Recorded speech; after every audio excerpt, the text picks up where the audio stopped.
ಇದೆ UK US ಅಲ್ಲಿ ಒಂದು ಎಕ್ಸಾಮ್ ಇರುತ್ತೆ, entrance exam. PG entrance exam ಅನ್ನ ಕ್ಲಿಯರ್ ಮಾಡ್ಬಿಟ್ರೆ ₹1 ಖರ್ಚಾಗಲ್ಲ. ಅವರೇ 80 lakhs ವರ್ಗು ಸ್ಟೈಪಂಡ್ ಕೊಟ್ಟು PG ಮಾಡಿಸ್ತಾರೆ.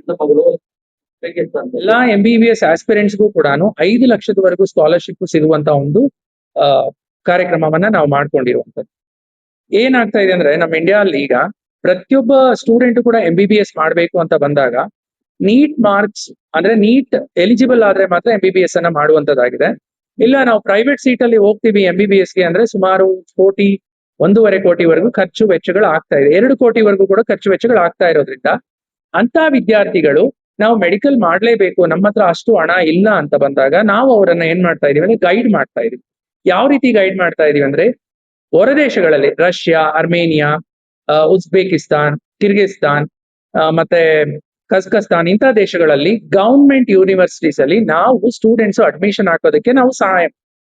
ಯಾವ ರೀತಿ ಸಹಾಯ ಮಾಡ್ತೀವಿ ಅಂದ್ರೆ ಕಂಪ್ಲೀಟ್ ನಾನು ನಿಮ್ಗೆ ಕೊಟ್ಟಿರೋ ಮಾಹಿತಿಯಲ್ಲಿ application, registration, visa application, visa stamping, travel arrangements ಇಷ್ಟನ್ನು ಕೂಡ ನಾವು ಮಾಡ್ಕೊಳ್ತೀವಿ. ಬೇರೆ ಏಜೆನ್ಸಿಗಳು ಏನ್ ಮಾಡ್ತಾ ಇದ್ದಾರೆ, ತುಂಬಾ ಜನ ಮಕ್ಕಳನ್ನ ಡೈವರ್ಟ್ ಮಾಡ್ಬಿಡ್ತಿದ್ದಾರೆ ಈ ಕಮಿಷನ್ ಒಂದು ಇದ್ರಲ್ಲಿ. ಸೊ ನಮ್ಮ ಒಂದು ಏಜೆನ್ಸಿಗೆ ಯಾವುದೇ ರೀತಿಯಾದ ಕಮಿಷನ್ ಚಾರ್ಜಸ್ ಆಗ್ಲಿ ಏನು ಇರೋದಿಲ್ಲ. ನಮ್ಮಲ್ಲಿ ಎಲ್ಲಾ ಟ್ರಾನ್ಸ್ಪರೆಂಟ್ ಪ್ರೊಸೆಸ್ ಇರುತ್ತೆ. ನಾವು ಡೈರೆಕ್ಟ್ ಆಗಿ ಅವ್ರು ಏನೇ ಫೀಸ್ ಕಟ್ಟಿದ್ರು ಕೂಡ ಯೂನಿವರ್ಸಿಟಿಗೆ ಕಟ್ಟಿಸ್ತೀವಿ. ನಾವು ಅವ್ರ ಕೈಯಲ್ಲಿ ಹಾಸ್ಟೆಲ್ ಫೀಸ್ ಆಗಿರ್ಬೋದು, ಮೆಸ್ ಫೀಸ್ ಆಗಿರ್ಬೋದು, ಅದನ್ನ ಡೈರೆಕ್ಟ್ ಆಗಿ ಯೂನಿವರ್ಸಿಟಿಗೆ ಕಟ್ಟಿಸ್ತೀವಿ. ಇದು ಅಲ್ಲದೆ 6 ವರ್ಷ ಮಿತ್ರರಿಗೂ ನನ್ನ ನಮಸ್ಕಾರಗಳು ಸರ್. ಪತ್ರಿಕಾ ಮಿತ್ರರಿಗೂ ಕೂಡ ನನ್ನ ನಮಸ್ಕಾರಗಳು. ನನ್ನ ಹೆಸರು Anil Kumar, managing director, pearl foundation, doctor overseas ಇಂದ. ಸರ್, ಡಾಕ್ಟರ್ ಓವರ್ಸೀಸ್ ಇದೇ ತಿಂಗಳು 16 ಮೇ ಅಂಬೇಡ್ಕರ್ ಭವನದಲ್ಲಿ ಸ್ಕಾಲರ್ಶಿಪ್ ಎಕ್ಸಾಮ್, ವೈದ್ಯ ಶಿಕ್ಷಣ ಸ್ಕಾಲರ್ಶಿಪ್ ಎಕ್ಸಾಮ್ ಅನ್ನ ಕಂಡಕ್ಟ್ ಮಾಡ್ತಾರೆ. ಇದು ಎಲ್ಲಗಳ ಕಾಲ ನಾವು 6 ವರ್ಷಗಳ ಕಾಲ ಸ್ಟೂಡೆಂಟ್ ನ ಜವಾಬ್ದಾರಿಯನ್ನ ತಗೊಂಡಿರ್ತೀವಿ. ಅವ್ರಿಗೆ ಎಲ್ಲಾ ಅಸಿಸ್ಟೆನ್ಸ್ ಅನ್ನ ಕೂಡ ನಾವು ಕೊಡ್ತೀವಿ. ಅಲ್ಲಿ ಹೋದಾಗ ಸಿಮ್ ಕಾರ್ಡ್ ಅಸಿಸ್ಟೆನ್ಸ್ ಆಗಿರ್ಬೋದು, ಅಲ್ಲಿ ಇರುವಂತಹ ಒಂದು ಹಾಸ್ಟೆಲ್ಸ್ ಅಲ್ಲಿ ನಮ್ಮ ಇಂಡಿಯನ್ ವಾರ್ಡನ್ಸ್ ಇರ್ತಾರೆ. ಅದ್ರ ಜೊತೆಗೆ ನಮ್ಮ ಡಾಕ್ಟರ್ ಓವರ್ಸೀಸ್ ಕೋಆರ್ಡಿನೇಟರ್ಗಳು ಕೂಡ ಇರ್ತಾರೆ. ಇದಲ್ಲದೆ ನಾವು ಸ್ಟೂಡೆಂಟ್ಗೆ ಮತ್ತೆ ಪೇರೆಂಟ್ಸ್ ಏನಾದ್ರೂ ಹೋಗ್ಬೇಕು, ನಮ್ಮ ಮಕ್ಕಳು ಹೊರದೇಶದಲ್ಲಿ ಇದ್ದಾಗ ಅಂದಾಗ ಸ್ಟೂಡೆಂಟ್ ಪೇರೆಂಟ್ ವೀಸಾ ಅಸಿಸ್ಟೆನ್ಸ್ ಕೂಡ ಮಾಡ್ಕೊಡ್ತೀವಿ. ಮತ್ತೆ ಒಂದು ಯೂನಿವರ್ಸಿಟಿಯಲ್ಲಿ ಜಾಯಿನ್ ಆಗಿರುತ್ತೆ, ಉದಾಹರಣೆಗೆ ಈಗ ರಷ್ಯಾ ಅಲ್ಲಿ ಇವೆನೋವಾ ಯೂನಿವರ್ಸಿಟಿಯಲ್ಲಿ ಜಾಯಿನ್ ಆಗಿರ್ತಾನೆ ಅಂತ ಇಟ್ಕೊಳ್ಳಿ ವಿದ್ಯಾರ್ಥಿ. ಆ ವಿದ್ಯಾರ್ಥಿ ಇಲ್ಲ ನನ್ಗೆ ಇಲ್ಲಿ ಅಡ್ಜಸ್ಟ್ ಆಗ್ತಿಲ್ಲ, ನಾನು ಬೇರೆ ಯೂನಿವರ್ಸಿಟಿ ಟ್ರಾನ್ಸ್ಫರ್ ಮಾಡ್ಕೋಬೇಕು ಅಂದ್ರೆ ಆ ಟ್ರಾನ್ಸ್ಫರ್ ಆಪ್ಷನ್ ಅನ್ನ ಕೂಡ ನಾವು ಕೊಡಿಸ್ತೀವಿ. ಅದಲ್ಲದೆ FMG ಎಕ್ಸಾಮ್ ಇರುತ್ತೆ ಸರ್. 6 ವರ್ಷಗಳು ಆದ್ಮೇಲೆ ಅಲ್ಲಿ ಮೆಡಿಕಲ್ ಆದ್ಮೇಲೆ ಇಲ್ಲಿ ಬಂದಾಗ FMG ಎಕ್ಸಾಮ್ ಅನ್ನ ಕ್ಲಿಯರ್ ಮಾಡಿನೇ ಬರ್ಬೇಕು. ಇಲ್ಲಿಗೆ ಕ್ಲಿಯರ್ ಮಾಡಿ ಬರ್ಬೇಕಾದ್ರೆ FMG ಅಂದ್ರೆ ಫಾರಿನ್ ಮೆಡಿಕಲ್ ಗ್ರಾಜುಯೇಟ್ ಎಕ್ಸಾಮಿನೇಷನ್ ಅಂತ, ಆ ಎಕ್ಸಾಮ್ ಅನ್ನ ಇಲ್ಲಿ ಬಂದು ಕ್ಲಿಯರ್ ಮಾಡಿರ್ಬೇಕು. ಆ ಎಕ್ಸಾಮ್ ಅನ್ನ ಬಂದು ಇಲ್ಲಿ ತಗೋಬೇಕಾದ್ರೆ ಇಲ್ಲಿಂದ ಹೋಗ್ಬೇಕಾದ್ರೆ ವಿದ್ಯಾರ್ಥಿ ನೀಟ್ ಅನ್ನ ಬರ್ದಿರ್ಲೇಬೇಕು. ಮಿನಿಮಲ್ ಒಂದು ಮಾರ್ಕ್ಸ್ ಇರುತ್ತೆ. ಹೊರದೇಶಕ್ಕೆ ಹೋಗ್ಬೇಕಾದ್ರೆ ನಮ್ಮ ದೇಶದಲ್ಲಿ ಈಗ ಕಟ್ ಆಫ್ ಇರುತ್ತೆ 550, 570, depends on the category. But ಹೊರದೇಶದಲ್ಲಿ ಹೋಗಿ MBBS ಮಾಡಿದಾಗ ಅದಕ್ಕೆ ಒಂದು ಮಿನಿಮಲ್ ಕಟ್ ಆಫ್ ಇರುತ್ತೆ. ಅದು SC ST ಕ್ಯಾಟಗರಿ ಆಗಿರ್ಬೋದು, OBC ಆಗಿರ್ಬೋದು, ಜನರಲ್ ಆಗಿರ್ಬೋದು, ಯಾವುದೇ ಕ್ಯಾಟಗರಿ ಮಕ್ಕಳಿಗೆ ಆಗಿರ್ಬೋದು. ಸೊ ನಾವು ಕೇವಲ ಹೊರದೇಶದ ಮಕ್ಕಳಿಗೆ ಮಾತ್ರನೇ ಈ ಒಂದು ಗೈಡೆನ್ಸ್ ಅನ್ನ ಕೊಡ್ತೀವಿ ಅಂತ ನೀವು ಕೇಳಿದ್ದೆ ಆದ್ರೆ, ಹೊರದೇಶದ ಮಕ್ಕಳಿಗೂ ಅಲ್ಲ, ಇಲ್ಲಿನ ಮಕ್ಕಳಿಗೂ ಕೂಡ ಅವ್ರ ನೀಟ್ ಮಾರ್ಕ್ಸ್ ಬೇಸಿಸ್ ನಿಮ್ಗೆ ಯಾವ ಕಾಲೇಜಲ್ಲಿ ಸೀಟ್ ಸಿಗತ್ತೆ, ಯಾವ ಕಾಲೇಜಲ್ಲಿ ನೀವು ಅಡ್ಮಿಷನ್ ಆಗ್ಬೋದು ಅಂತ ಹೇಳ್ಬಿಟ್ಟು ಸರ್. ಆಮೇಲೆ ಇಲ್ಲಿ MCC ಅಂತ ಇರುತ್ತೆ ಸರ್, ಮೆಡಿಕಲ್ ಕೌನ್ಸಿಲಿಂಗ್ ಕಮಿಟಿ ಇರುತ್ತೆ ನಮ್ಮ ದೇಶದಲ್ಲಿ. ಆ MCC ಚಾರ್ಜಸ್ ಅನ್ನ ಪ್ರತಿಯೊಂದು ವಿದ್ಯಾರ್ಥಿನೂ ಕಟ್ಟಬೇಕು. ಇಲ್ಲಿ ನೀಟ್ ಗವರ್ಮೆಂಟ್ ಸೀಟ್ ಸಿಕ್ಕಿದೆ ಆದ್ರೆ ಅದು 2 ಲಕ್ಷದವರೆಗೂ ಆಗುತ್ತೆ. 2 ಲಕ್ಷದ ಹಣವನ್ನ ಅವ್ರು ಕಟ್ಟಲೇಬೇಕು. ಅವ್ರಿಗೆ ಮೆಡಿಕಲ್ ಸೀಟ್ ಸಿಕ್ಕಿದ್ದೆ ಆದ್ರೆ ಅದು ಕ್ಯಾಟಗರಿ ಬೇಸಿಸ್ ಮೇಲೆ ರೀಫಂಡ್ ಆಗುತ್ತೆ. ಸೀಟ್ ಸಿಗ್ಲಿಲ್ಲ ಅಂದ್ರೆ ಕಂಪ್ಲೀಟ್ ಆಗಿ ರೀಫಂಡ್ ಆಗುತ್ತೆ. ಇದು ಸರ್ಕಾರಕ್ಕೆ ಕಟ್ಟುವಂತ ಒಂದು ಹಣ. ಈ ತರ ಎಲ್ಲಾ ರೀತಿಯ ಗೈಡೆನ್ಸ್ ಅನ್ನು ಕೊಡ್ತೀವಿ ನಾವು. ಇಲ್ಲ ಸರ್ ನಾವು ಇಲ್ಲೇ ಓದ್ತೀವಿ, ನಮ್ಗೆ ಇಲ್ಲೇ ಮೆಡಿಕಲ್ ಸೀಟ್ ಬೇಕು ಅಂದ್ರೆ ಕೂಡ ಅದಕ್ಕೂ ಕೂಡ ನಾವು ಗೈಡೆನ್ಸ್ ಅನ್ನ ಕೊಡ್ತೀವಿ. ನಮ್ಮ doctor overseas sir minimal charges ಅಲ್ಲಿ, ಉದಾಹರಣೆಗೆ ನಾನು ಹೇಳ್ಬೇಕಂದ್ರೆ ಮೈಸೂರಲ್ಲಿ ಒಂದು ಸ್ಟೂಡೆಂಟ್ ಸರ್, ಭಾಸ್ಕರ್ ಅನ್ನೋ ಹುಡುಗ, ನೀವು ಬೇಕಾದ್ರೆ ನಮ್ಮ ಒಂದು ಇನ್ಸ್ಟಾಗ್ರಾಮ್ ಪೇಜ್ ಆಗಿರ್ಬೋದು, ಯೂಟ್ಯೂಬ್ ಅಲ್ಲಿ ಕೂಡ ನೋಡ್ಬೋದು ಇದರ ಒಂದೊಂದು ಉದಾಹರಣೆ. ಆ ಹುಡುಗನಿಗೆ ಫಿಲಿಪೈನ್ಸ್ ಅಲ್ಲಿ ಯಾವುದೋ ಒಂದು ಏಜೆನ್ಸಿ ಏನ್ ಮಾಡಿದೆ, ಅಡ್ಮಿಷನ್ ಮಾಡಿಸ್ಬಿಟ್ಟಿದೆ. 4 ಲಕ್ಷ ಒಂದು ಚಾರ್ಜಸ್ ಅನ್ನ ತಗೊಂಡು ಅಡ್ಮಿಷನ್ ಮಾಡಿಸ್ಬಿಟ್ಟಿದೆ.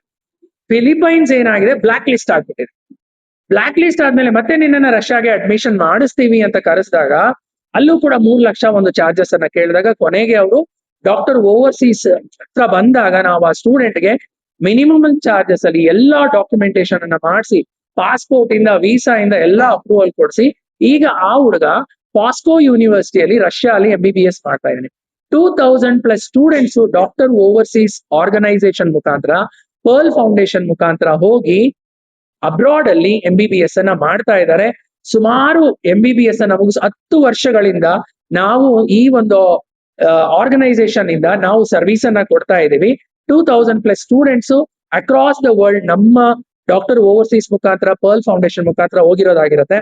ಉದಾಹರಣೆಗೆ ಈಗ ಡಾಕ್ಟರ್ ಮಾನಸ ಇವರು ಚಂದಾಪುರದಲ್ಲೇ ವರ್ಕ್ ಮಾಡ್ತಾ ಇದ್ದಾರೆ, ರಷ್ಯಾಲ್ MBBS ಮಾಡ್ಕೊಂಡ್ಬಂದು. ಡಾಕ್ಟರ್ ಪ್ರೀತಿ ಆನೇಕಲ್ ಅಲ್ಲಿ ವರ್ಕ್ ಮಾಡ್ತಾ ಇದ್ದಾರೆ. ಡಾಕ್ಟರ್ ಪುಷ್ಪಾಂಗರಾಜ್ ಅಂತ ಹೇಳ್ಬಿಟ್ಟು ಅವರು ಬೆಳಗಾಮಲ್ಲಿ ವರ್ಕ್ ಮಾಡ್ತಾ ಇದ್ದಾರೆ. ಮತ್ತೆ ಡಾಕ್ಟರ್ ನಂದೀಶ್ ಅಂತ ಹೇಳ್ಬಿಟ್ಟು ಅವ್ರು ಏನ್ ಮಾಡಿದ್ರು ಅಂದ್ರೆ ಅಲ್ಲಿ MBBS ಮಾಡಿ ಎಲ್ಲಿ PG ಮಾಡಿ ಈಗ ದುಬೈಯಲ್ಲಿ ವರ್ಕ್ ಮಾಡ್ತಾ ಇದ್ದಾರೆ. ಅವರು ಸ್ಯಾಲರಿ ತಗೊಂಡಿದೆ ಆದ್ರೆ 80 lakhs 90 lakhs ಆ ತರ ಇದೆ. ನಾವ್ ಅಷ್ಟೇ ಅಲ್ಲ ಸರ್, ಅಲ್ಲಿ ಅವರು MBBS ಮಾಡಿ ಆದ್ಮೇಲೆ ನಾವು PG ಮಾಡ್ಬೇಕು ಭಾರತದಲ್ಲೇ ಎಲ್ಲ ನಾವು ಹೊರಗಡೆ ಮಾಡ್ಬೇಕು ಅಂದ್ರೆ ಸೊ ಏನಾಗುತ್ತೆ ಅಂದ್ರೆ ಭಾರತದಲ್ಲಿ ಬಂದು ನೀನ್ ಪ್ರಾಕ್ಟೀಸ್ ಮಾಡ್ಬೇಕು ಅಂದ್ರೆ ಪ್ರಪಂಚದಲ್ಲಿ 5 ದೇಶಗಳಲ್ಲಿ ಮಾತ್ರ PG ಮಾಡಿದ್ರೆ ನಮ್ಗೆ ಪರ್ಮಿಷನ್ ಇದೆ. ಅದು ಬಂದ್ಬಿಟ್ಟು UK, USA, ಆಸ್ಟ್ರೇಲಿಯಾ, ಕೆನಡಾ ಈ ಕಂಟ್ರೀಸ್ ಅಲ್ಲಿ ಮಾತ್ರ ನೀನು PG ಮಾಡ್ಕೊಂಡ್ ಬಂದ್ರೆ ಮತ್ತೆ ಇಲ್ಲಿ ಡಾಕ್ಟರ್ ಆಗೋದಕ್ಕೆ ಇದಿರುತ್ತೆ. ಅದಕ್ಕೂ ಕೂಡ ನಾವು ಗೈಡೆನ್ಸ್ ಅನ್ನ ಕೊಡ್ತೀವಿ. ಇದಲ್ಲದೆ ನಾವು ಈ ತಿಂಗಳು 16ನೇ ತಾರೀಕು ಅಂಬೇಡ್ಕರ್ ಭವನದಲ್ಲಿ ಸೆಮಿನಾರ್ ಅನ್ನ ಇಟ್ಕೊಂಡಿದೀವಿ. ಏನಕ್ಕಂದ್ರೆ ಗೈಡೆನ್ಸ್ ಎಲ್ಲಾ ಮಕ್ಕಳಿಗೂ, ಎಲ್ಲಾ ನೀಟ್ ಆಸ್ಪಿರೆಂಟ್ಸ್ಗೂ, ಅಬ್ರಾಡ್ ಹೋಗೋರ್ಗೆ ಮಾತ್ರನೇ ಅಂತಲ್ಲ ಎಲ್ಲಾ ಮೆಡಿಕಲ್ ಆಸ್ಪಿರೆಂಟ್ಸ್ಗೂ ಕೂಡ ನಾವು ಈ ಸೆಮಿನಾರ್ ಅನ್ನ ಇಟ್ಕೊಂಡು ಆ ಸೆಮಿನಾರ್ ಅಲ್ಲಿ ಅವ್ರಿಗೆ ಸರಿಯಾದ ದಾರಿಯನ್ನ ತೋರಿಸೋದ್ರ ಮುಖಾಂತರ ಯಾವ ರೀತಿ ಹೋಗ್ಬೇಕು, ನಮಗೆ ಇಷ್ಟು ಅಂಕಗಳು ಬಂದ್ರೆ ನಾವ್ ಎಲ್ಲಿ ಅಡ್ಮಿಷನ್ ಆಗ್ಬೋದು, ನಮ್ಮ ಬಜೆಟ್ ಎಷ್ಟಿರತ್ತೆ, ಬಜೆಟ್ ಬೇಸಿಸ್ ಮೇಲೆ ಕೂಡ ನಾವು ಆ ಮಕ್ಕಳಿಗೆ ಗೈಡೆನ್ಸ್ ಅನ್ನ ಕೊಡ್ತೇವೆ ಸರ್. ನಿಮ್ದು ಏನೇ ಪ್ರಶ್ನೆಗಳಿದ್ರು ಕೇಳ್ಬಹುದು. Australia sir, Australia, UK, USA, Canada, Australia and France. Sir ಅವ್ರು MBBS ಮಾಡ್ತಿದಾರ PG ಮಾಡ್ತಿದಾರ ಸರ್? MBBS ಆದ್ರೆ ಇಲ್ಲಿ ಬಂದು FMG ಮಾಡ್ಬೇಕು. ನಾನು ಹೇಳಿದ್ದು PG ಸರ್. PG ಮಾತ್ರ ಈ 5 ದೇಶಗಳಲ್ಲಿ ಮಾಡಿದ್ರೆ ಭಾರತಕ್ಕೆ ಬರುವಂತದ್ದಿದೆ. ನೀವು ಪ್ರಪಂಚದಲ್ಲಿ ಎಲ್ಲೇ MBBS ಮಾಡಿ, ಜಾರ್ಜಿಯಾ ಮತ್ತೆ ಫಿಲಿಪೈನ್ಸ್ ಬ್ಲಾಕ್ ಲಿಸ್ಟ್ ಆಗಿ, ಜಾರ್ಜಿಯಾ ಮತ್ತು ಫಿಲಿಪೈನ್ಸ್ ಅಲ್ಲಿ MBBS ಮಾಡ್ಕೊಂಡು ಬಂದ್ರೆ ಅದು ಬ್ಲಾಕ್ ಲಿಸ್ಟ್ ಆಗ್ಬಿಟ್ಟಿದೆ. ಬಟ್ ಬೇರೆ ಯಾವುದೇ ದೇಶಗಳಾಗಿರ್ಬೋದು ಸರ್, ರಷ್ಯಾಲಿ 40 ಯೂನಿವರ್ಸಿಟಿ, 40 ಗವರ್ಮೆಂಟ್ ಯೂನಿವರ್ಸಿಟಿ ಜೊತೆ ನಾವು ಟೈ ಅಪ್ ಮಾಡ್ಕೊಂಡಿದೀವಿ. ಈಗ ಅದೇ ಒಂದು ವಿದ್ಯಾರ್ಥಿ ನೇಪಾಳ ಅಲ್ಲಿ ಹೋಗಿ MBBS ಮಾಡ್ತಾನೆ ಅಂತ ಇಟ್ಕೊಳ್ಳಿ, ಸುಮಾರು ಬಜೆಟ್ ಒಂದು ಹುಡುಗನಿಗೆ ಅಲ್ಲಿ ಯೂನಿವರ್ಸಿಟಿ ಫೀಸ್ ಒಂದು 60 ಲಕ್ಷದವರೆಗೂ ಆಗುತ್ತೆ. ಅವ್ನು ಬಂದ್ರೆ ಇಲ್ಲಿ FMG ಬರೆಯೋಷ್ಟಿಲ್ಲ, ಡೈರೆಕ್ಟ್ ಆಗಿ ಇಂಟರ್ನ್ಶಿಪ್ ಅನ್ನ ಮಾಡಿ PG ಮಾಡ್ತಾರೆ. ಈಗ ನಿಮ್ಮ ಮೂಲಕ ಹೋದ್ರೆ ಸರ್ಕಾರಿ ಸಿಗಲ್ಲ, ಇಲ್ಲಿ ಪ್ರೈವೇಟ್ ಎಷ್ಟು ಲೋನ್ ಮಾಡ್ತೀರಿ ಸರ್? ಅವರ ಈಗ ಏನ್ ಗೊತ್ತಾ, ತಂದೆ ತಾಯಿಯ ಒಂದು ಕೊಲಾಟ್ರಲ್ ಲೋನ್ಸ್ ಇದೆ ಸರ್. ಕೊಲಾಟ್ರಲ್ ಲೋನ್ಸ್ ಆಗತ್ತೆ, ಮನೆಯನ್ನ ಪ್ಲೆಡ್ಜ್ ಮಾಡಿ ಲೋನ್ ಮಾಡಿ, ಅದು ಬೇಗ ಆಗ್ಬಿಡುತ್ತೆ. ಇಲ್ಲ ಸ್ಟೂಡೆಂಟ್ ಲೋನೇ ಬೇಕು ಅಂತ ಅಂದಾಗ ಏನಾಗುತ್ತೆ ಅಂದ್ರೆ ಇಲ್ಲಿ ಅಡ್ಮಿಷನ್ ಆಗಿದ ತಕ್ಷಣ ಯೂನಿವರ್ಸಿಟಿಯಿಂದ ಒಂದು ಲೆಟರ್ ಬರುತ್ತೆ. ಲೆಟರ್ ಬಂದ್ಮೇಲೆ ಕೆನರಾ ಬ್ಯಾಂಕ್ ಆಗಿರ್ಬೋದು, ಬ್ಯಾಂಕ್ ಆಫ್ ಬರೋಡಾ ಆಗಿರ್ಬೋದು, ನಮ್ಮ ಸ್ಟೂಡೆಂಟ್ಸ್ಗೆ ನಾವು ತುಂಬಾ ಜನ ಸ್ಟೂಡೆಂಟ್ಸ್ಗೆ ನಮ್ಮ ಲೋನ್ ಟೀಮು ಲೋನ್ ಅನ್ನ ಮಾಡಿಸ್ಕೊಟ್ಟಿದೆ ಈಗ ಆಲ್ರೆಡಿ. ಸೊ ಅವರಿಗೆ ಸೆಮಿಸ್ಟರ್ ಎಷ್ಟು ಫೀಸ್ ಬೇಕೋ ಅಷ್ಟು ಫೀಸ್ ಅನ್ನ ಬ್ಯಾಂಕ್ ರಿಲೀಸ್ ಮಾಡ್ತಾ ಇರುತ್ತೆ. ಅವ್ರ ಬಡ್ಡಿಯನ್ನ ಬೇಕಾದ್ರೆ ಕಟ್ಕೋಬಹುದು, ಇಲ್ಲ ಸ್ಟೂಡೆಂಟು ತನ್ನ ಎಂಟೈರ್ ಎಜುಕೇಶನ್ ಕಂಪ್ಲೀಟ್ ಮಾಡಿದ್ಮೇಲೆ ಆ ಲೋನ್ ಅನ್ನ ತೀರಿಸ್ಕೊಳ್ಳಬಹುದು. ಫಸ್ಟ್ ಅಡ್ಮಿಷನ್ ಚಾರ್ಜಸ್ ಅನ್ನ ಕಟ್ಟಬೇಕಾಗುತ್ತೆ. ಅಡ್ಮಿಷನ್ ಚಾರ್ಜಸ್ ಅನ್ನ ಕಟ್ಟಿದ್ಮೇಲೆ ಯೂನಿವರ್ಸಿಟಿ ಒಂದು ಕೊಟೇಶನ್ ಅನ್ನ ಕೊಡುತ್ತೆ, ಈ ಸ್ಟೂಡೆಂಟ್ ನಮ್ಮಲ್ಲಿ ಅಡ್ಮಿಷನ್ ಆಗಿದ್ದಾನೆ, ಈ ಕೊಟೇಶನ್ ಅನ್ನ ಬ್ಯಾಂಕ್ ಕೊಡುತ್ತೆ. ಬ್ಯಾಂಕ್ ಅವಾಗ ಲೋನ್ ಕೊಡುತ್ತೆ ವಿದ್ಯಾರ್ಥಿ. ಆತರ ನಾವು 1300+ ವಿದ್ಯಾರ್ಥಿಗಳಿಗೆ ಮಾಡ್ಕೊಟ್ಟಿದ್ದೇವೆ ಸರ್ ಲೋನ್ ಅನ್ನು. ಹೋದ ವರ್ಷ 180 ಸ್ಟೂಡೆಂಟ್ಸ್ ಅನ್ನ ಅಡ್ಮಿಷನ್ ಮಾಡಿಸಿದೀವಿ. ಅದ್ರಲ್ಲಿ 103 ಸ್ಟೂಡೆಂಟ್ಸ್, 104 ಸ್ಟೂಡೆಂಟ್ಸ್. ಸರ್ ನಾವು ಕಮಿಷನ್ ತಗೊಳ್ಳಲ್ಲ, ನಮ್ದು ಡಾಕ್ಯುಮೆಂಟೇಶನ್ ಚಾರ್ಜಸ್ ಇರ್ತಲ್ಲ ಅದನ್ನೆಲ್ಲ ನಾವು ಪ್ರೊಸೆಸ್ ಅನ್ನ ಮಾಡ್ಕೊಡ್ತೀವಿ. ಸೊ ಇದನ್ನ ಇದಲ್ಲದೆ ಸರ್ ನಮಗೆ ಟೈಮ್ಸ್ ಆಫ್ ಇಂಡಿಯಾ ಮತ್ತೆ ವಿಜಯ ಕರ್ನಾಟಕದಿಂದ ಸೆಂಟ್ರಲ್ ಮಿನಿಸ್ಟರ್ ಪ್ರಹ್ಲಾದ್ ಜೋಶಿ ಅವರಿಂದ ಎಕ್ಸಲೆನ್ಸ್ ಇನ್ MBBS ಅಬ್ರಾಡ್ ಅವಾರ್ಡ್ ಅನ್ನ ಕೂಡ ನಾವು ತಗೊಂಡಿದ್ದೀವಿ ಸರ್ 2004ರಲ್ಲಿ. ಪ್ಲಾಟ್ಫಾರ್ಮ್ ಫೀ ಅಂತ ಬರುತ್ತೆ, ಆ ಪ್ಲಾಟ್ಫಾರ್ಮ್ ಫೀನೇ ನಮ್ಗೆ ಸಿಗುವಂತದ್ದು ಅಷ್ಟೇ. ಈಗ ಉದಾಹರಣೆಗೆ 1000 ರೂಪಾಯಿ ಕಟ್ತಾನೆ ಅಂತ ಇಟ್ಕೊಳ್ಳಿ ಸ್ಟೂಡೆಂಟ್, 1000 ರೂಪಾಯಿ ಕಟ್ರೆ ನಮಗೆ ಒಂದ್ 70 ರೂಪಾಯಿ 75 ರೂಪಾಯಿ, ಇಲ್ಲ ಅಂದ್ರೆ ಕೆಲವೊಂದು ಕಡೆ 50 ರೂಪಾಯಿ ಪ್ಲಾಟ್ಫಾರ್ಮ್ ಫೀ ಎಷ್ಟಿರುತ್ತೋ ಅಷ್ಟು ಮಾತ್ರ ನಮಗೆ ಬರುವಂತದ್ದು. ಈಗ ಉದಾಹರಣೆಗೆ ನಾನು ಒಂದು ಬಸ್ ಬುಕಿಂಗ್ ಇಟ್ಕೊಂಡಿರ್ತೇನೆ, ಆ ಬಸ್ ಬುಕಿಂಗ್ ನಾನು ವಯಾ ಅಲ್ಲಿ ಮಾಡಿದ್ರೆ ವಯಾ ಕಡೆಯಿಂದ ನನಗೆ ಒಂದು ಎಷ್ಟು ರೀಚಾರ್ಜ್ ಇದು ಬರುತ್ತೆ, ರೀಫಂಡ್ ಬರುತ್ತೋ ಅದು ಮಾತ್ರ ನಮ್ಗೆ ಸಿಗುವಂತದ್ದು. ಸೀಟ್ ಕೊಡಿಸಿ ಆ ಹುಡುಗನಿಗೆ ನಮ್ಮ ಒಂದು ಯೂಟ್ಯೂಬ್ ಅಲ್ಲೂ ಪೋಸ್ಟ್ ಮಾಡಿದೀವಿ, ನಾವು ಅದನ್ನ ಇನ್ಸ್ಟಾಗ್ರಾಮ್ ಅಲ್ಲೂ ಪೋಸ್ಟ್ ಮಾಡಿದೀವಿ. ಅದೇ ಹುಡುಗ ಹೇಳಿದ್ದಾನೆ 6 ಲಕ್ಷದವರೆಗೂ ಮೋಸ ಮಾಡ್ಬಿಟ್ರು. ಯಾಕಂದ್ರೆ ಫಿಲಿಪೈನ್ಸ್ ಅಲ್ಲಿ ಈಗ 1000 ವಿದ್ಯಾರ್ಥಿಗಳು ಅಲ್ಲೇ MBBS ಮಾಡಿ ಇಲ್ಲೂ ಬರಕ್ಕಾಗ್ದಿರ ಅಲ್ಲೂ ಇರಕ್ಕಾಗ್ದಿರ ತುಂಬಾ ಸಿಕ್ಕಾಕೊಂಡ್ಬಿಟ್ಟಿದ್ದಾರೆ. ಆ ಹುಡುಗನಿಗೆ ನಾವೇ ಗೈಡ್ ಮಾಡಿ ಮತ್ತೆ ರಷ್ಯಾ ಅಲ್ಲಿ ಪಾಸ್ಕೋ ಯೂನಿವರ್ಸಿಟಿ ಸೀಟ್ ಸರ್. ಸೊ ಅದಕ್ಕೆ 25 ಲಕ್ಷ ಜನ ಇದು ನೀಟನ್ನ ಬರೀತಾ ಇದ್ದಾರೆ. ಸೊ ಅವ್ರಿಗೆ ಸೀಟ್ಸ್ ಬೇಕಲ್ವಾ. ಇಂಡಿಯಾಲಿ ತುಂಬಾನೇ ಡಿಮ್ಯಾಂಡ್ ಇರೋದ್ರಿಂದ, ಫೀಸ್ ಜಾಸ್ತಿ ಇರೋದ್ರಿಂದ ಈ ವಿದ್ಯಾರ್ಥಿಗಳು ಏನ್ ಮಾಡ್ತಾ ಇದಾರೆ ಅಂದ್ರೆ ಅಬ್ರಾಡ್ ಅಲ್ಲಿ ಹೋಗಿ MBBS ಅನ್ನು ಮಾಡ್ತಾರೆ. ಅಬ್ರಾಡ್ ಅಲ್ಲಿ ಯಾವ ದೇಶದಲ್ಲಿ ಅತಿ ಕಡಿಮೆ ಫೀಸ್ ಇದೆ? ರಷ್ಯಾ ಸರ್, ಅತಿ ಕಡಿಮೆ ಅಂದ್ರೆ ರಷ್ಯಾ ಇದೆ, ಉಜ್ಬೇಕಿಸ್ತಾನ್ ಇದೆ, ಕಿರ್ಗಿಸ್ತಾನ್ ಇದೆ. ರಷ್ಯಾ ಅಲ್ಲಿ ಸರ್ ಏನ್ ಗೊತ್ತಾ, ನಮ್ಗೆ ಊಟ ಅಡ್ಜಸ್ಟ್ ಆಗ್ಲಿಲ್ಲ ಅಂದ್ರೆ ಕಿಚನ್ ಪ್ರೊವೈಡ್ ಮಾಡ್ತಾರೆ. ಯಾವ ರೀತಿ ಅಂದ್ರೆ ಕಿಚನ್ ಅಂದ್ರೆ, ಈಗ ನೋಡಿ ಅಲ್ಲಿ ಒಂದು ರಷ್ಯಾಲಿ ಏಲಕ್ಕಿ ಸ್ಪೈಸಸ್ ಯಾವ್ದು ಬೆಳೆಯಕ್ಕಾಗಲ್ಲ.